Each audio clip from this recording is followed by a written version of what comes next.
Okay, one more, Will. Things they didn't warn me about to be successful in startups. And again, reminding everyone, use the Q&A box chat. I love the comments that are coming through to ask questions. Last one, Will. This is a little cynical one, but I threw it in here, okay? Will, everybody lies to you for different reasons, and let's spread it out here. Like, customers will lie to you. They don't know it. They'll tell you, I want this feature and I'll use it, but they're really not.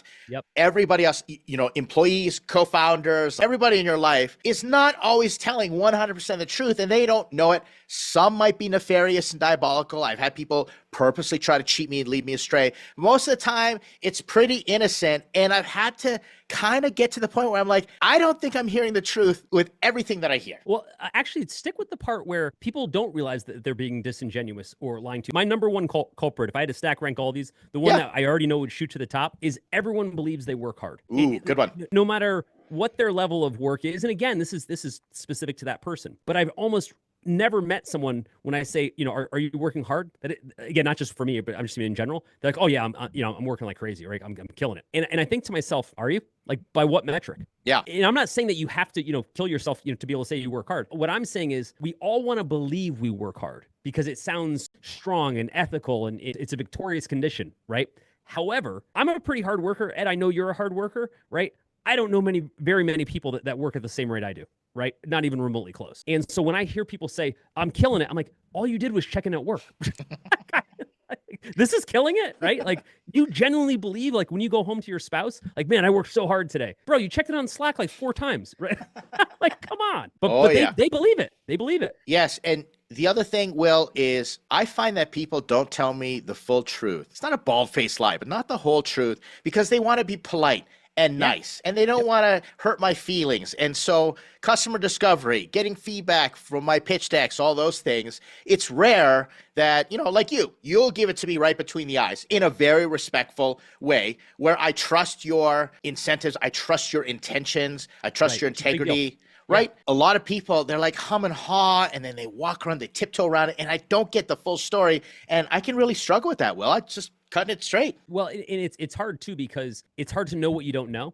I'll give you an example. I was talking to a founder, a gentleman we both know, a couple hours ago, and he was saying, here's the feedback I'm getting from investors. I think they're still interested in me, but they think that we might be a little bit too early, right? I was like, buddy, that's a no, right?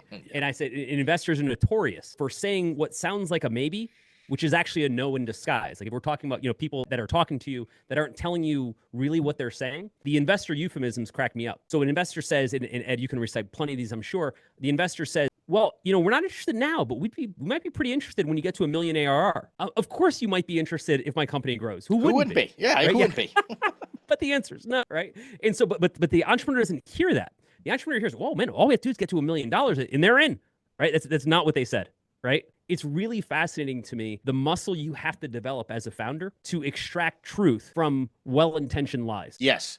I think that's a really great way of pointing it out. Well-intentioned lies. It's that muscle. It's the training. And unfortunately, Will, you kind of have to go through your lumps and bruises to be like, for example, investor says, all right, we're ready to send you a term sheet. Or, we just need to do a little more due diligence and, give us a few months and all these things, right? And you wait and you wait and you wait, and then the founder goes out and starts spending that money that they don't have, and that doesn't happen. And it's like, okay, not going to make that mistake again because that lesson was very painful. It's part of the package. I always look at it like I've become a bit more cynical about it, and I think just in a healthy way. For me, unless the answer is a resounding yes, the answer is no. And that could be somebody that I'm trying to recruit, a job candidate, for example. Unless they're like, yes, I can't wait to come work here, I'm like, any other answer is some version of no. Same with customers, going through the customer sales process, and they won't sign the letter, they won't do the deal, the answer is no until it's a resounding yes. Investors, without question. If an investor isn't chasing you down, there's no version where an investor couldn't wait to invest in you but forgot to call you,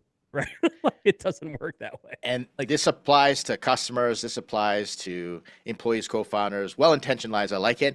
So therefore, I'm just going to cap this off. So don't lie to yourself. Right? Oh, I like that. Right? Don't get caught up in that. One of the best pieces of advice I got from one of the first employees of Microsoft, he was mentoring us. We were raising money. And he said, Ed, there are just 2 rules that I want you to follow.